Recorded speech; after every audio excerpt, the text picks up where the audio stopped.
이렇게 의미 있는 자리에 초청받아서 이 말씀을 나누게 돼서 영광입니다. 네, 오늘 제가 준비한 내용은 성인 사례들을 준비를 했는데요. 원래 그 제목은 인공화 후 20년 그 후로 돼 있는데 제목을 제가 좀 바꿨습니다. 30년 그 후로. 나중에도 보시겠지만 우리나라에서 인공화후를 처음으로 하신 분들이 이미 35년 동안 이 기계를 사용하고 있습니다. 그래서 그분들 경험도 들어보고 앞으로 어떤 방향으로 이 지원 정책이랄지 인공화후 치료, 난청 치료가 나아가야 될지 같이 한번 얘기해 보도록 하겠습니다. 네, 말씀드린 대로 처음 우리나라에서 인공화후 수술은 1988년도에 시작이 됐습니다. 이후에 2000년이 되기까지는 아주 소수의 환자들만이 이 인공화후 수술을 하다가 2000년도부터 급격하게 늘었습니다. 여기 보시면 이제 파란색이 방금 정종우 교수님이 말씀하신 소아 사례들인데요. 2000년도부터 이 소아에 대한 인공화후 기계 성능이 향상되면서 급격하게 이 수술 건수가 늘었습니다. 성인 환자에서는 그렇게 빨리 늘지 않다가 최근에는 오히려 소아 인공화후보다 더 빠른 속도로 늘고 있습니다. 그 이유는 우리나라 이 평균 연령도 고령화 되기도 하지만 나이 들어서도 사회생활을 활발하게 하는 분들이 많기 때문에 이런 경향이 있는 것 같습니다. 인공화후 기계는 가장 성공적인 의료기기로 평가를 받고 있습니다. 여기 보시면 이분은 빌 게이츠, 우리 마이크로소프트 창업한 빌 게이츠고 옆에 있는 사람이 돌아가시긴 했는데 빌 게이츠의 아버지가 되겠습니다. 이 빌 게이츠 아버지가 지금 인공화후 수술을 해가지고 소리를 듣고 있죠. 최첨단 이런 소프트웨어를 만드는 빌 게이츠도 아버지를 인공화후 수술을 받게 하는 그런 시기가 왔습니다. 이 김동현 선수는 평창올림픽에서 썰매 부분에서 은메달을 딴 아주 훌륭한 운동선수인데 이 김동현 선수도 선천성 난청으로 청력을 잃어서 인공화후 수술을 받고 열심히 운동을 해서 메달리스트까지 됐는데요. 이 선수가 이제 썰매가 4인조 썰매를 끌었는데 출발 소리도 빨리 들어야 되고 나머지 선수들하고 의사소통도 잘 돼야지 되는데 실력은 좋은데 그런 게 어려워가지고 국가대표가 못 되다가 인공화후 수술을 받고 의사소통이 활발해지면서 이렇게 올림픽 무대까지 나가서 메달을 딴 훌륭한 선수가 되었습니다. 인공화후라는 기계의 개발은 1950년대부터 세계 여러 나라에서 시작이 됐습니다. 처음 지금 이 수술한 환자들이 귀에 걸거나 일체형으로 하고 있는 어음 처리기 모습입니다. 이 어음 처리기라는 것은 기본적으로 조그마한 컴퓨터죠. 이 컴퓨터가 소리를 분석해서 이 전기 자극을 만들어내는데 초창기에 1960년대에 처음 만들어낸 어음 처리기는 이렇게 방 하나를 가득 채울 정도로 큰 컴퓨터였습니다. 그래서 이 컴퓨터를 발표를 하니까 이 신문에 이거 가지고 소리를 들으려면 인공화학 기기가 이래야 될 거다 하고 약간의 조소를 당했었죠.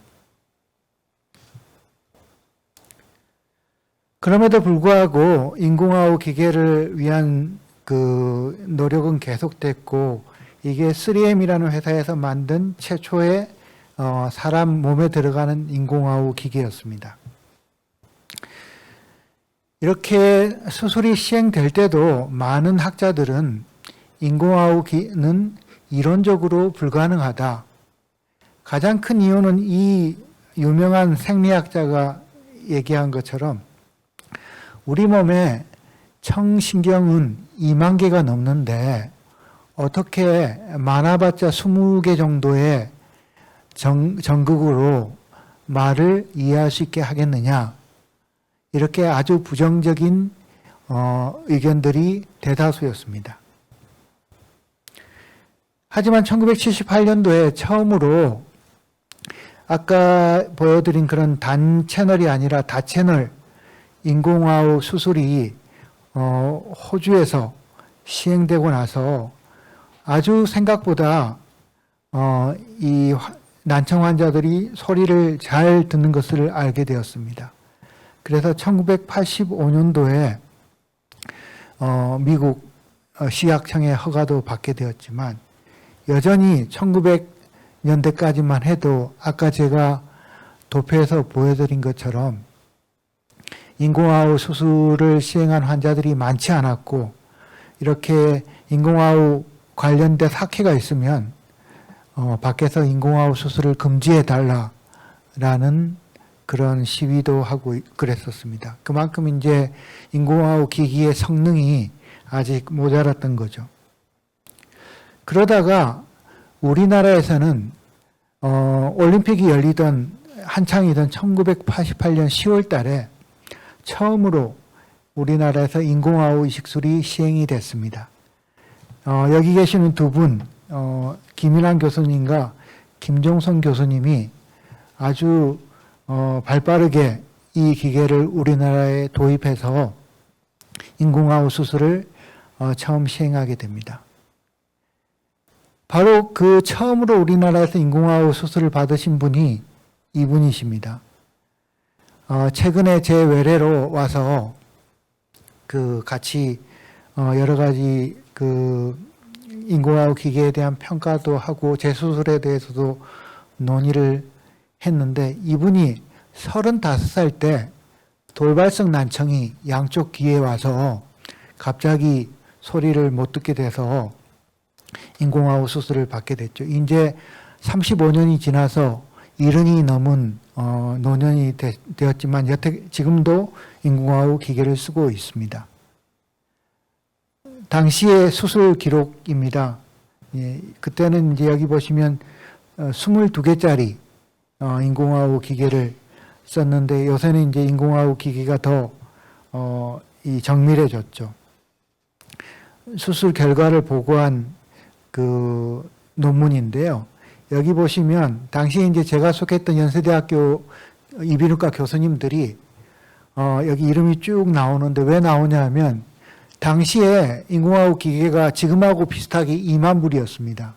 그래서 1988년도에 우리 한국 원화로 따져도 2천만 원이 넘는 지금 2천만 원하고 그때는 완전히 다른 금액이겠죠. 거의 10배 가까이 비슷한 기계였는데 이 기계를 아무도 이 기계를 뭐 지금처럼 보험도 되지 않는 시기였으니까 그리고 우리나라에서 처음 해서 이게 성공하리라는 확신도 없었기 때문에 환자에게 부담시킬 수도 없어서 이 교수님들이 월급을 모아서 2천만 원을 마련해서 이 수술을 시행했다고 합니다. 그분이 35년 동안 어떻게 지냈는지 최근에 인터뷰를 했습니다.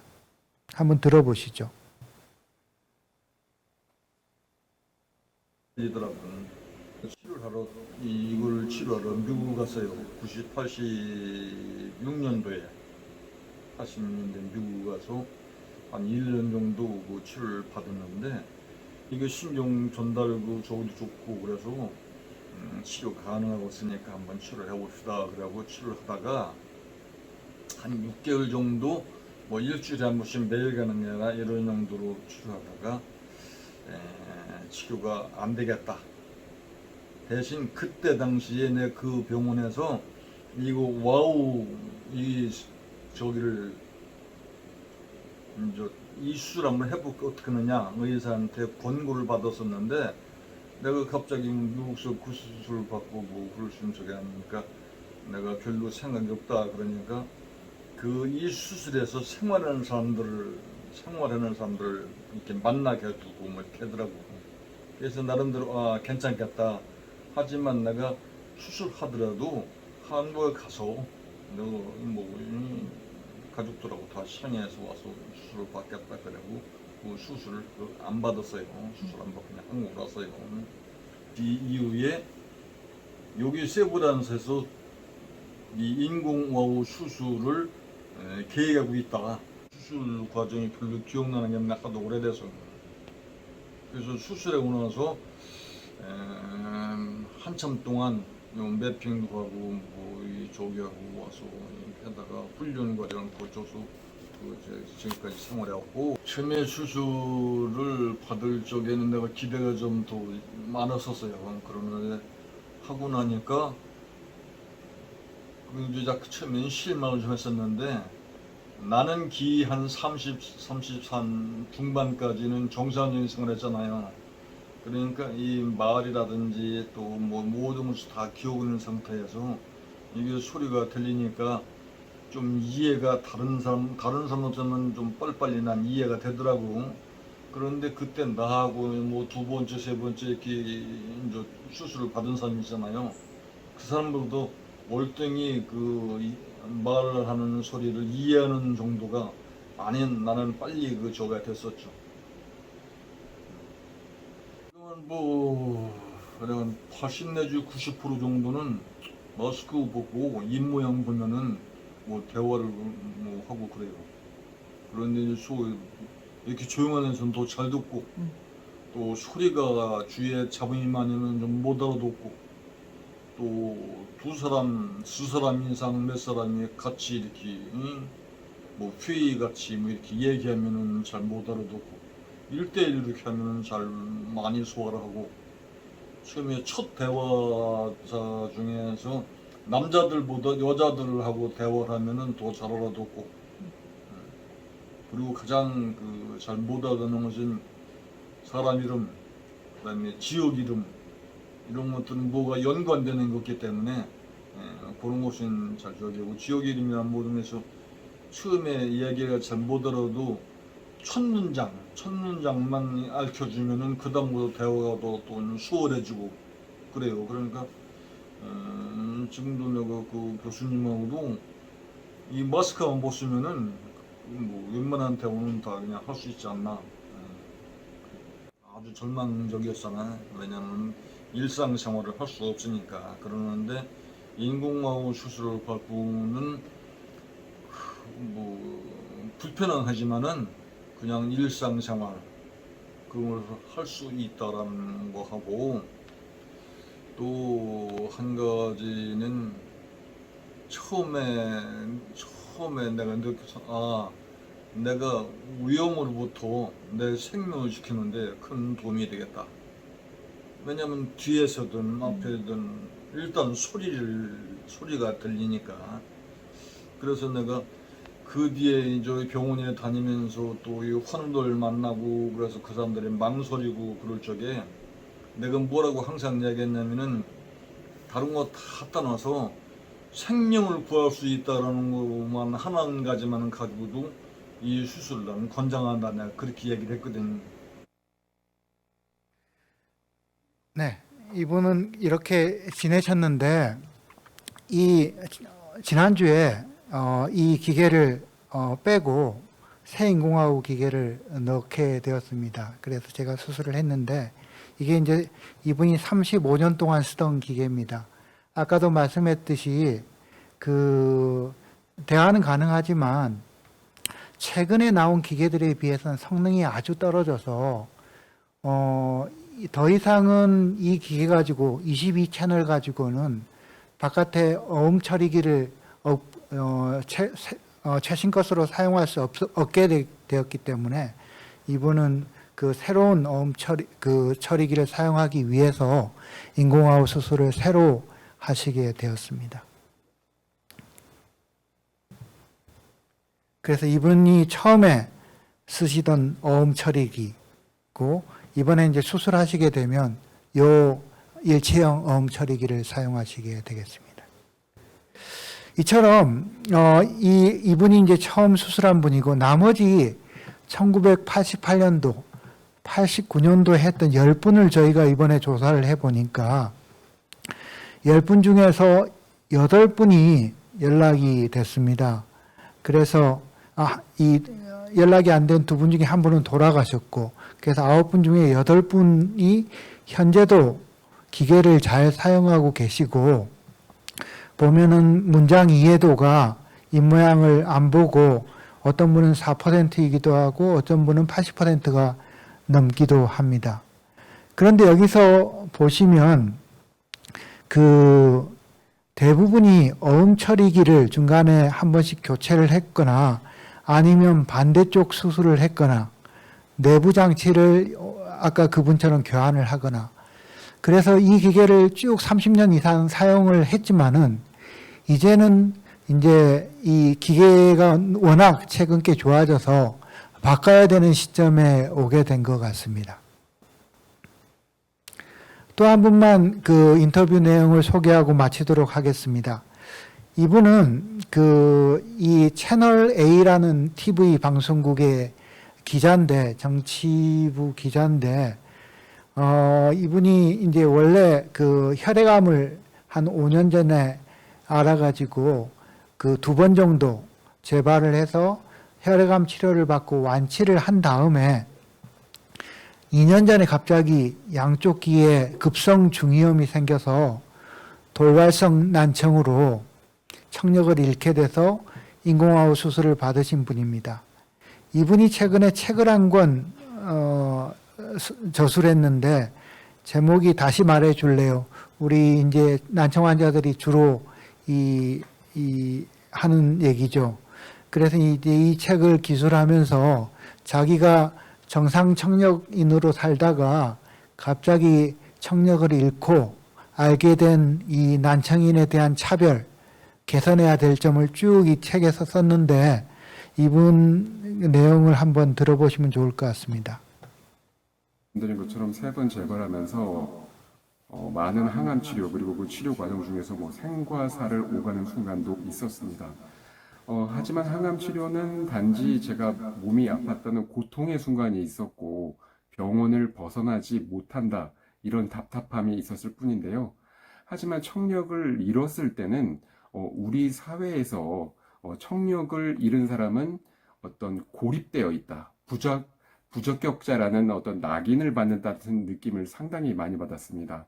그리고 제가 사랑하고 소중했던 사람들과 대화와 소통의 방법을 찾기 어렵다는 그 고립감도 오히려 항암 치료보다 청력 재활 과정이 더 힘들었던 이유 같습니다. 그리고 느낌이 어땠냐고 물어보시는데 처음에 소리를 들을 수 있었다. 그 부분은 너무 정말 기뻤는데 그 시간이 흐른 뒤에 내가 청력을 잃기 전에 들었던 소리와 인공와우를 통해 들을 수 있던 소리의 어떤 차이, 괴리감 이런 것 때문에 조금 초반에는 실망도 하고 좌절도 하는 그런 순간이 있기도 했습니다. 현재 정상 청력을 기준으로 한다면 약 70에서 80% 수준의 청력을 회복했다고 저는 느끼고 있는데요. 뭐 일상 대화라든지 뭐 TV를 보고 또 전화 통화를 하는 데는 큰 불편은 없습니다. 다만 넓은 공간에서 소음이 있고 예를 들어서 음식점에서 큰 음악 소리가 나오고 그럴 때는 상대편과 대화를 하는데 어려움을 겪기도 합니다. 네, 무엇보다도 가장 불편한 건 스포츠 활동을 할 때 많이 불편을 느끼는데요. 예를 들어서 자전거를 탄다고 할 때 헬멧을 써야 되는데 지금 인공와우가 저는 무선형을 쓰고 있거든요. 이게 돌출되고 좀 두께가 두꺼워서 맞는 헬멧을 쓰기 어려운 점이 있고요. 그리고 물놀이나 수영 같은 활동을 할 때는 물론 방수 보조기구가 있긴 하지만 어떤 분실의 위험 이런 것 때문에 이거를 착용하지 못한다는 점, 그런 부분들이 좀 불편하게 느끼고 있습니다. 네, 어떤 의사분들이 다 똑같은 마음을 가지실 것 같아요. 환자들의 생명과 환자들의 더 건강한 권리를 위해서 많은 연구를 해주실 텐데, 제가 소리를 듣지 못했다가 소리를 듣게 된 직접 경험을 해보고 나서는, 아, 지금 이 난청이라는 것에서 치료를 한다는 것은 단순한 치료가 아니라 어떤 한 사람의 삶을 새롭게 바꾸는 아주 중요한 의술이라는 생각이 들었거든요. 그래서 제 영상을 보시는 의료진 분들은 난청 그리고 인공화호 이런 부분에 있어서 이것이 단순한 의술뿐만 아니라 한 사람의 인생과 삶을 바꿀 수 있는 중요한 일을 하신다는 사명감으로 더 열심히 연구를 해주셨으면 좋겠다는 바람이 있습니다. 네, 저도 처음 소리를 듣지 못하고 처음 고생을 하다가 인공화호를 장착하고 소리를 듣기 시작했을 때는 무척 기뻤거든요. 하지만 그 과정 중에서 제가 기대했던 것만큼의 어떤 성과가 나오지 않자 초반에는 저도 많이 실망도 했었습니다. 하지만 제가 마음을 다잡았던 건 청각사분이 해주셨던 말씀인데요. 지금 황성택 씨는 제일 잘 하고 있고 그리고 이 과정은 하루아침에 끝나는 것이 아니라 아주 긴 레이스라는 말씀을 해주셨습니다. 저도 앞으로 살아갈 날이 당연히 많다고 생각을 하고요. 일비일희하지 않고 청력재활도 꾸준한 의지를 갖고 그리고 또 노력을 해가면서 하도록 노력하려고 합니다.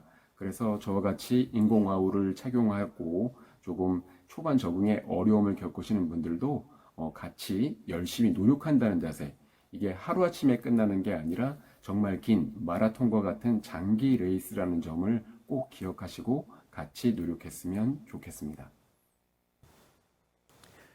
네, 이렇게 두 분 인터뷰를 통해서 봤듯이 이 인공화호 수술이라는 게 아주 효과가 좋아서 이제는 의사소통에는 장애가 없도록 해준 데까지는 온 것 같습니다.